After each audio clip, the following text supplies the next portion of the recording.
అందరికీ నమస్కారం. ఎన్ని జన్మలు తీసినా మీ అందరి రుణం తీర్చుకోలేను. Thank you. మా అక్క అన్నారు నా గురించి, అక్క నీ అంత బాగా మాట్లాడలేను, నీ అంత కష్టపడలేను నేను. నీ hard work is always an inspiration. Manoj గురించి మనోజ్ అంత కలరు లేను నేను, వాడంత టాలెంటు లేదు నాకు. సో ఐఎమ్ ట్రయింగ్, కష్టపడుతున్నాను, వాళ్ళిద్దరిలాగా కష్టపడాలనుకుంటున్నాను. నేను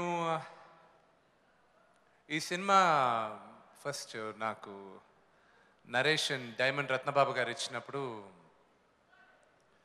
నేను చెప్పాను, చాలా బాగుంది, ఆ పాత్ర నేను చేస్తానన్నా.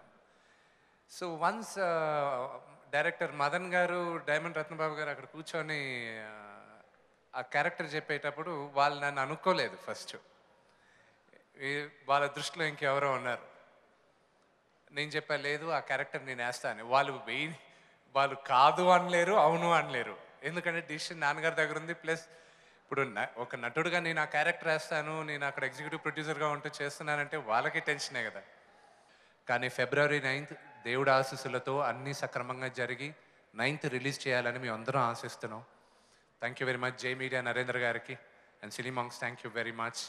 And I'll give it over to you lovely lady. Thank you.